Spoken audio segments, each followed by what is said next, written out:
Well, folks, this video started out with me just wanting to show a recent preference update for the Shift key in Photoshop. And it grew. It grew because I realized there's a lot of places that the Shift key gets used inside of Photoshop. And I figured I'd show you a few of those just in case you weren't aware. I bet you there's one in here that you probably didn't know about. Okay.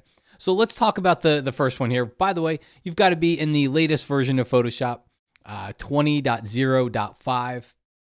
This is June 2019 because this first one is actually a fairly recent update that's been added in here. So a while back, and this is probably 6 months ago, Adobe made the change that if we're going to transform something, if I go into free transform, if we're going to transform something, we no longer have to hold the Shift key down to constrain the proportions.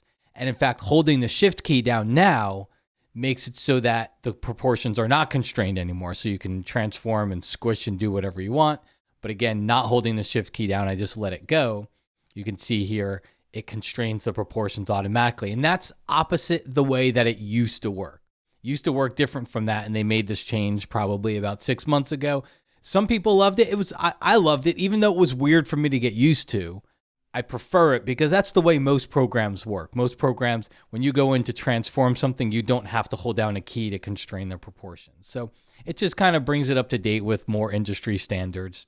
However, some people hated it. Well, there's a little script. It was a pain in the neck. Now you've got a little checkbox here in your general preferences, use legacy free transform. You can just tick that little checkbox. Click OK. I'm not going to do it because I actually have gotten used to the way it is, and I prefer that not holding down the Shift key. But if you want to go back to using the Shift key when you transform, just click OK, and that way you will have to use the Shift key to constrain proportions, and of course, not using it will do whatever. Moving on from there. So these are not new. These are just ways that the Shift key is used. I figured rather than just do a video that just shows what I just showed you, I'd include a couple other things here. One of them is, you notice I have a duplicate layer here. You can see here's that I've got 2 copies of this layer. Well, if I decide I want to move something, if I just grab my move tool and I just move it around, it's going to go wherever it's going to go, right? But if I hold down the Shift key when I'm moving, it keeps it in straight lines. Okay, so it keeps it, I can kind of even go left to right, or I can go up and down. But it's going to keep it in a straight line. And that's not just with a copy of a layer. That would also be if I grab my type tool and get some text on here. You can see here, I can hold down the Shift key, go straight up and down, or I can go straight to the left or to the right. Okay, so that's another use of the Shift key there. Another one this one sneaks by a lot of people. So I'm going to head back up here to my preferences. I'm going to go down here to tools. And there is a preference inside of here that says use Shift key for tool switch. I got to be honest with you guys. I don't know whether it's on or off by default. I know I always turn it on, but I forget whether it's on or off by default. But here's the deal. You'll notice there's a lot of tools that have a little arrow next to it. Right? Anything with a little arrow in the bottom right corner. So the brush tool is a perfect example. Click and hold on the brush tool and you can see there's multiple tools listed inside of there. Well, if you don't have that preference turned on, every time you hit the letter B, you're going to switch tools, which is a pain in the neck because it happens to me a lot. I might be brushing and I might forget that I'm brushing or that I have the brush tool and I hit B again, and then it goes and it switches to another tool on me. But if you have that hold the Shift key down for tool switch, now you have to hold Shift B. Since B is the keyboard shortcut for brushing, and you can hold Shift B and that will just cycle through all of your tools under that B for your brush tool. Another one here, another popular one is J.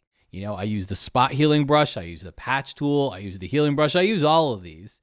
Well, a lot of times I hit J and it switches the tools on me that I don't want to, so you just hit Shift J and that will cycle through all the different tools inside it. Okay, so that's a good preference personally for me to turn on. Some of you may not prefer it that way, but just understand it's there. And then again, another little keyboard shortcut for the Shift tool. All right, another one here, super quick one, is if you're making a selection, if you're ever, just making a free form or any selection tool that's out there, and I make a selection and then I decide I want to add to that selection, if I hold down the Shift key, that puts a little plus next to my cursor. So you can see now it's saying this tool is in plus mode or add mode, and now I can add to the selection that way. So just a quick way, if you wanted to make a selection and maybe you didn't select everything that you want, you can very quickly add to it. Alrighty, one more little shift key trick for you here is the type tool. So let's go to the type tool and I'm going to click. And by the way, because I have to say this, you'll notice it again, and this is a fairly, I think it's in the last 6 months where Adobe updated that it's going to put lorem ipsum text inside of there for you automatically. Guys, you have to understand, this didn't cost you any clicks. And to get rid of it, all you do is start typing. You don't have to do anything. You don't have to, it's not costing you 1 second of extra work. Because if you don't want that text there, you don't have to double click it and then delete it and then start typing. All you got to do is just click. It's going to autofill with whatever type and size that you have, but just start typing just like you always did. So it's giving you a preview of that, which by the way, I believe, I shouldn't do this, but I believe there's a way to shut that off. Here, let me go. Oh, there it is. There it is. I found it. It's under the type preferences. I probably shouldn't do this when I'm doing a video is search through. I knew that it was not something I ever turned on, but I knew there was a preference for it. Fill new type layers with placeholder text. If for some reason that bugs you, you can go in there and you can turn it off. Okay. Now, all that to say, that's not even the tool, the tip with the shift key. Let's go ahead. Let's put our text on there. So one of the things that'll happen is you might have the type tool and you might decide you want to put text near the text that you already have on here.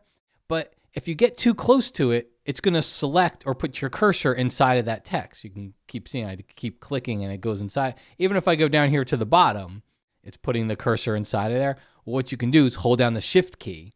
Now you'll see a box around your cursor. Now I can click and that's going to let me drop another instance, another type layer right down inside of there. So if I needed to get type closer to there and I don't want to, just move it off over to the side and then have to move it, just hold down the shift key and that'll let you put a new type layer right near an existing one. So I hope you enjoyed these little tips and picked up a couple along the way. And I would also really appreciate it. I have a brand new preset system for Lightroom and Photoshop that works in both programs. You can find out more at mattk.com/preset-system. See, there's a bundle that you can save a whole bunch of money on right now. And there's lots of information and before and afters and all that fun stuff. There's a lot of education included in it as well. So you can find out more on the website. I do hope you'll swing by and check it out.